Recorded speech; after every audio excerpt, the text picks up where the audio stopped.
สบายดีเช้าวันจันทร์ที่20/1ปี2025เนาะนักเรียนพวกเราก็กำลังพักเนาะอยู่ในช่วงพักเรียนที่1เนาะมื้อนี้อาจารย์จะมีคณิตศาสตร์ม .7 มานำเสนอเนาะเกี่ยวกับการซอกหาค่าของ1ลบ i กำลัง100นี่แล้วก็ถือว่าผูกพันอยู่ในบทเรียนบทที่13เนาะคณิตศาสตร์ขั้นม .7 หั่นเนาะเฉพาะบทเลขบทนี้ก็ถือว่าเป็นบทเลขบทหนึ่งที่ว่าสำคัญเนาะแล้วก็มีความรู้หลากหลายเนาะอยู่ในบทเลขข้อนี้เนาะท่านเอาไปเบิ่งวิธีซอกหาค่าของ1ลบให้ i กำลัง100นี้พร้อมๆกันในขั้นตอนการแก้นี่ถ้าผิดเราก็ต้องได้ไปวางนะ z กำลัง100นี่มันก็ต้องเท่ากับ1ลบ i ทั้งหมดกำลัง100เนาะและสิ่งที่ควรคำนึงก็คือเวลาเราไล่ออกมาแล้วเราสิไปอ่านเอาค่าของมุมนะเนาะอย่าไปงงเนาะถ้าว่าคำตอบมันออกมาเป็น5 ขั้น 2ของ2ส่วน2กับ1ส่วน5 ขั้น 2ของ2เพราะว่า2ตัวนี้มันมีค่าเท่ากันเนาะกรณีที่ว่าเราไล่ออกมาแล้วมันออก5 ขั้น 2ของ2ส่วน2ซะคันถ้าว่าเราอยากคัดหักออกจากจำนวนพูดก็คูณ5 ขั้น 2เข้าคูณกับจำนวนพูดเนาะจำนวนพูดนี้ก็จะแน่นอนละมันจะเป็น5 ขั้น 2ของ2กำลัง2แล้วพูดนี้ก็จะเป็น2คูณ5 ขั้น 2ของ2เนาะจำนวนพูดนี้ก็ถอนหักได้2หาร2จะเหลือ1ตัวนี้เนาะส่วน5 ขั้น 2ของ2นี่จันมันมีค่าเท่ากันเนาะตัวนี้บ่ให้งงและปัญหาต่อมาเราจะสังเกตเห็นว่าบนเลขข้อนี้นี่ค่าของ a อยู่ในภาคส่วนจริงเนาะมันก็เป็นค่าบวกค่าของ b อยู่ในภาคส่วนสำนึกนี่มันเป็นค่าลบเนาะสังเกตแกนของจำนวนสำนึกนี่แม่นแกนตั้งนี่เนาะแกนสิ้นนี่มันนี่ภาคส่วนจริงนี่แม่นแกนนอนนี่ซึ่งเป็นแกนของกฎเนาะเวลานี้ภาคส่วนจริงมีค่าบวกภาคส่วนสำนึกมันมีค่าลบเวลาอ่านเอาค่ามุมมันอ่านเอาอยู่ในส่วน ct c ที่นะกรณีที่ว่าค่าของ a กับค่าของ b เป็นค่าบวกเบิดเอากลับมาอ่านเอาอยู่ในส่วน ct นึงถ้าว่าค่าของ a เป็นค่าลบค่าของ b มันเป็นค่าบวก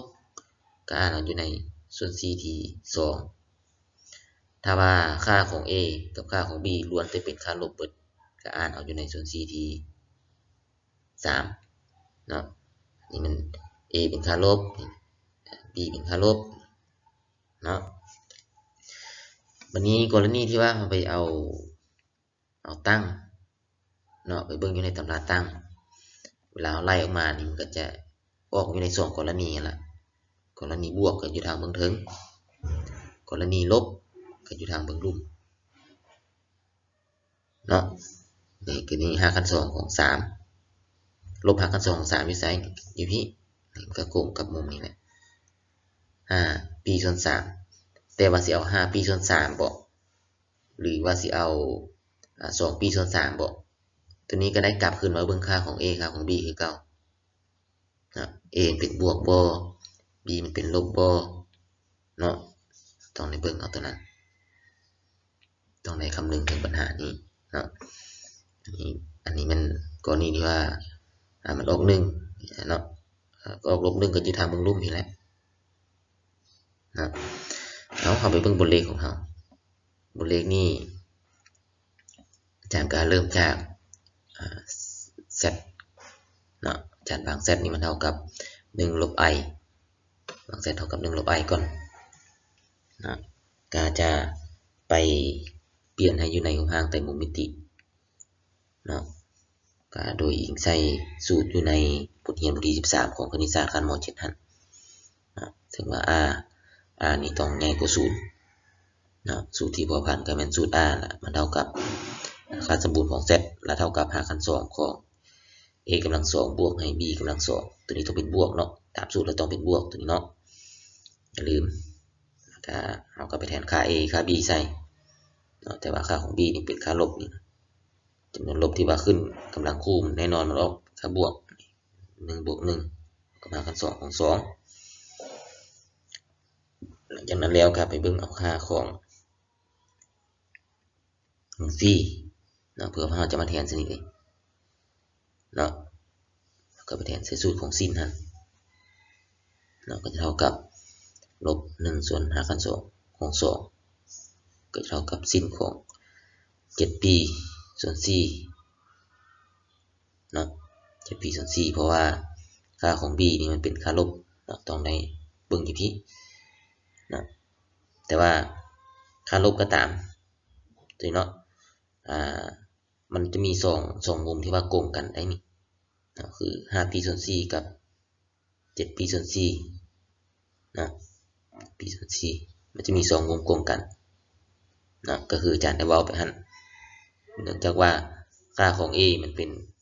ค่าบวกและค่าของ b มันเป็นค่าลบเนาะเลยอ่านเอาค่าอยู่ในส่วน ct ส่วน ct เนาะกดฟรีคือกันกดฟรีของก็แทนใส่สูตรเนาะกดฟรีนี่จะเป็น a ส่วนให้ r มันเท่ากับ1ส่วน5คัน2ของ2เนาะมันเท่ากับกฎของ 7p ส่วน4เนาะ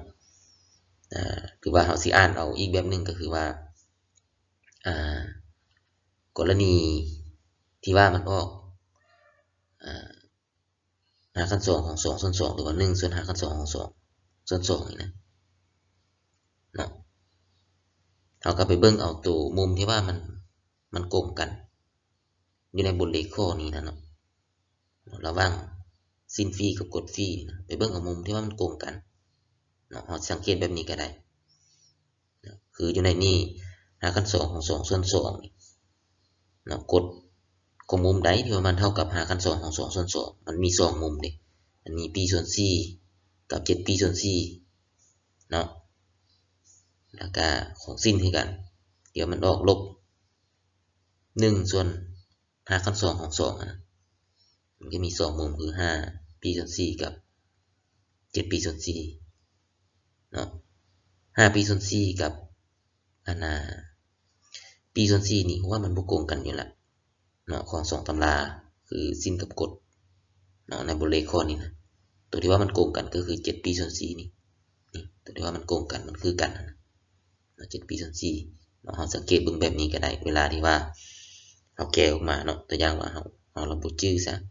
เราแต้มบ่เป็นซะเนาะวงมนนี่นะแล้วเราก็ไปเบิ่งก่อนเนาะค่าของsinนี่มันออกลบ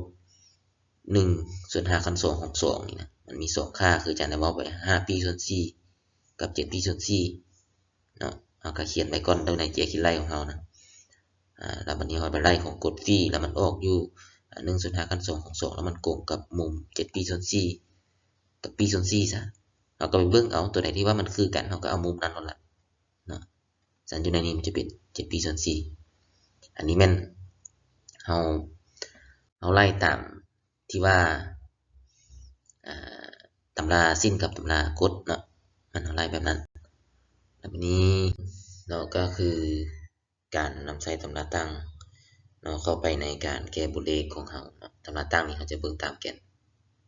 นนี้เนาะถ้าว่ามันออกมาเป็นค่าบวกก็เบิ่งทางเบิ่งเทิงอีกเนาะจะมี5คัน2ของ3มี1ส่วน5คัน2ของ3เนาะคัน0ก็แม่นอยู่นี่เลยจุดเข้านี่เลยเนาะแล้วก็มีลบ1ส่วน5คัน2ของ3ที่ทางเบิ่งรูปอีกมีลบ1มีลบ5คัน2ของ3เนาะการจะเบิ่งเอาค่ามุมคืออยู่ทางเบิ่งรูปนี้มันจะมี3ค่าโกงกันเนาะมุมนะค่าของมุมเนาะแล้วทางเบิ่งเทิงมี2ค่าโกงกันเนาะคันเฮากำหลักการที่ว่าค่า a เป็นบวกหรือว่าค่า a เป็นลบเนาะค่า b เป็นบวกเป็นลบนี่นะเฮากำหลักการตัวนั้นบ่ได้เฮาก็จะเบิ่งเอามุมบ่ได้เนาะตัวอย่างบทเลขของเฮาที่ว่าเฮาแก้ในมื้อนี้นี่เนาะ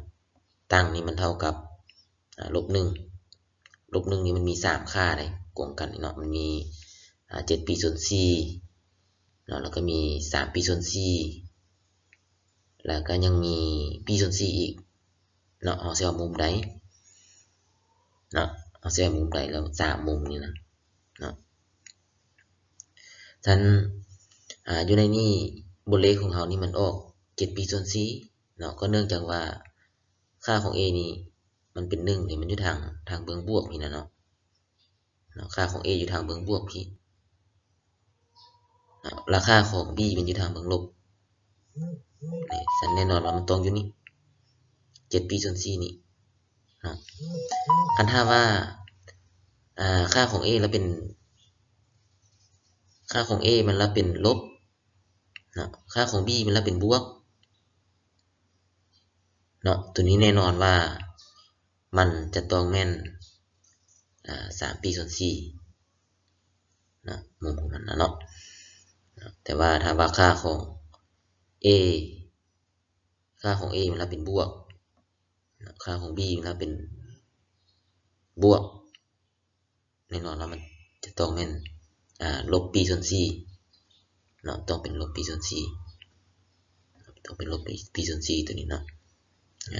ต้องเป็นลบ p ส่วน 4ได้ถ้าว่า b เป็นบวกและ a เป็นบวกนะแต่ว่าบทเลขของเรานี่ a มันเป็นบวก1นี่ b เป็นลบ1เนาะฉะนั้นเราต้องได้อ่านเอาค่าอยู่ในส่วน c ที่ 4พี่ก็คือ7 p ส่วน 4นะอันนี้ก็คือสิเข้าใจเนาะว่าเป็นหยังก็เอา7 p ส่วน 4เนาะเป็นหยังเราคือบ่เอา3 p ส่วน 4เนาะเราจะเอา3 p ส่วน 4อันนี้อาจารย์ทวนขึ้นอีกครั้งนึงเด้อถ้าว่าเราจะเอา3 p ส่วน 4นี้ค่าของ b นี่ต้องเป็นบวก1ราคาของ a นี่ต้องเป็นลบ1เนาะมันแตกต่างกันคือแนวนั้นตัวนี้ก็เป็นปัญหาหนึ่งที่ว่าสำคัญนะเวลาเราอ่านเอาค่ามุมอยู่ในบทเลขของเรานะเนาะแล้วเราก็สืบต่อในการแก้เราก็จะได้ของเราตำราแต่มุมมิติมาคือแนวนี้นะหลังจากนั้นแล้วเราก็ไปโซหาเซตกำลัง100เซตกำลัง100นี่แทนใส่ตัวนี้ก็คือสีได้แล้วเนาะสีเข้าใจละตัวนี้ก็สำคัญเวลาเราเปลี่ยนกำลังนี่นะกำลัง100นี่ก็เป็นจุดหนึ่งที่ว่าคนเอาใจใส่100นี่เอา10 คูณ 10ก็ได้ก็100คือกันแต่ว่าตัวนี้นี่เอาเลือกเอา50 คูณ 2เพราะว่าเราอยากเอา2นี่ออกนอกหากเพราะว่าจำนวนใดที่ว่าขึ้นกำลัง2อยู่ในหารกัน2นี่มันออกนอกหากได้เด้สันเราจึงเลือกเอา2นี่คูณ50อีกตัวนี้ก็คูณลงมาใส่แต่ละตัวนั่นแหละต่อไปก็ถอดหารออกได้ก็เป็น2กำลัง50นี่คูณลงมา25นี่ก็ได้มาจาก10นี่หารให้4เนาะออก25 4 2 8 4 5 20เนาะก็ออกอยู่175ปี175ปีก็ถือว่าค่าของกฎมันออกลบ1แล้วแหละว่าจำนวนคีกเด้คันคีกแล้วมันออกอยู่ฝั่งนี้เป็นลบ1ค่าของกฎนี่ต่ำสุดมันลบ1ค่ะใหญ่สุดมัน1เด้คันที่ออก1อยู่ฝั่งนี้นี่มันต้องเป็นจำนวนคู่เช่นว่า176สิ178200สิออกอยู่ทางเบื้องนี้เป็นค่าบวกก็คือบวก1อันจำนวนคีย์ก็ออกลบ1จำนวนคีย์ออกลบ1ค่าของกฎได้คีย์เป็นคีย์ปีเนาะเข้าใจว่าคีย์ปีแต่อย่างว่า175ปีอาจารย์ว่าคือเด้อ177ปีสิมันออกกฎของมันนี่มันออกเป็นค่าลบแหละออกลบ1อันกฎของ178สิกฎของ178ปีมันก็จะออกเป็นบวก1ตัวนี้นี่สิ้นนี้เพราะว่ามันออก0อยู่แล้วเพราะว่าเราใส่ตัวนี้เป็น0เลยเราใส่มาซะนี่175นี่มันก็พูดที่เครื่อง0ค่าของสิ้นมันก็ออก0จะเป็นคีกหรือว่าคู่ค่าของสิ้นก็ออก0อย่างว่าสิ้นของ175ปีก็ออก0สิ้นของ 78ปีก็ออก0เนาะเพราะว่าสายสร้างมันอยู่ครึ่ง0นี่พอดีในการอ่านเอาค่าเนาะในสันตัวนี้จะเป็น-1บวกให้ i คูณ0 i คูณ0มันก็ออก0ละยังเหลือแต่-1คูณไปหา2กำลัง50นี่จะเป็น-2กำลัง50เนาะสัน z กำลัง100ก็จะเท่ากับ-2กำลัง50เนาะถือว่าเป็นคำตอบสุดท้ายของผลเลขบทนี้ก็มันมีหลายๆจุดเนาะที่ว่าพวกเราควรจะได้เอาใจใส่เนาะบทเลขบทเดียวข้อเดียวแต่ว่ามันมีหลายจุดที่ว่าพวกเราต้องได้คำนึงก็หวังว่าวิดีโอนี้จะเป็นประโยชน์แก่พวกเราบ่หลายก็น้อยก็ขอให้ทุกคนโชคดีพบกันใหม่ในคลิปต่อไปขอขอบใจ